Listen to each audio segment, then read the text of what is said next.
Hi, I'm Rod Pry, the director of the Pennsylvania State Sunday School Association, and I'd like to welcome you to our weekly International Sunday School Lesson Preview.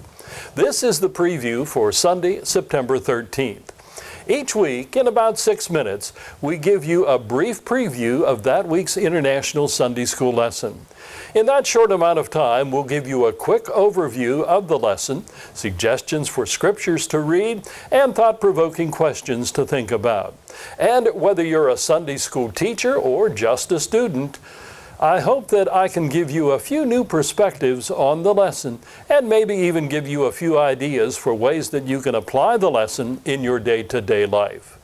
As I said, this is the lesson for Sunday, September the 13th. The overall fall quarter title is Love for One Another. And for this month of September, the unit title is Struggles with Love. And the lesson for September are all based on the life of Joseph from the Old Testament book of Genesis. This week's lesson comes from Genesis chapter 41, verses 25 to 33, 37 to 40, and 50 to 52. The title of the lesson is Obedient Love.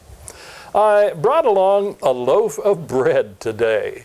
Did you ever really stop and think about bread? We all like a sandwich and maybe a slice of bread with a meal, but can you imagine if you had to survive by only eating bread? Back in Bible times, bread was the staple. It was the primary thing that they ate. And if there was a drought or the wheat stopped growing, well, there'd be a real problem. People could starve to death. In the verses preceding today's printed lesson, it says that Pharaoh had a dream, but his advisors didn't know what it meant. However, Joseph was able to interpret it.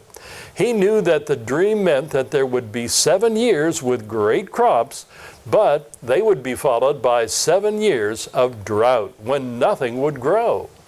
Joseph also had a plan. They should store up the grain during the 7 good years so that when the 7 bad years came, there would be grain for everyone to eat. Pharaoh was so impressed with Joseph's plan that he put him in charge of the whole program. The program to distribute and store up grain. The program that would save the nation and also save Joseph's own family. The key verses of today's lesson, Genesis 41, verses 39 and 40, say this. So Pharaoh said to Joseph, "Since God has made all of this known to you, there is no one as discerning and as wise as you are. You will be over my house, and all the people will obey your commands. Only I, as king, will be greater than you." How was Joseph able to interpret Pharaoh's dream? God told him. And why did God bless Joseph in this special way? Because Joseph remained obedient to the Lord, even through everything that had happened to him. Remember, he was sold into slavery by his brothers. He was falsely accused and ended up in prison. But through it all, you never read that Joseph turned against God. He remained faithful and obedient, even through what seemed to be the worst of times. In the familiar 23rd Psalm, David said this, "Even when I go through the darkest valley, I will fear no danger, for God is with me." Notice, David didn't pray for God to remove the bad things or take him out of the dark valley. God doesn't always do that, but God has said that He will always be there with us, even when we face those difficult, trying times. Are you going through tough, trying times today? Remember, whatever you're facing, keep the faith. Stay obedient and keep loving God, and He will keep loving and guiding and protecting you. In Romans chapter 8, verse 28, Paul reminds us that all things work together for the good of those who love God.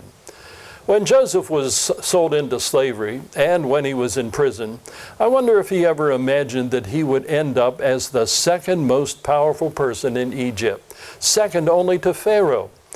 But because of his faithfulness and obedience, God blessed him. He blessed him in amazing ways. You know, when you look at the current situation with the coronavirus, I often wonder how God will use it and bring good out of it, like Paul said. How will God do it? What'll he do? I have no idea. But I do have faith that it will happen. And I also have faith that whatever the problem, care, or concern that you are facing today, God can use it for good as well. Have faith. Like Joseph, you need to be obedient and keep loving God, and He will always keep loving and blessing you. In closing, I want to remind you to go to our website and check out the list of scriptures to read as background for the lesson, and questions for you to think and pray about. I'm Rod Pry from the Pennsylvania State Sunday School Association.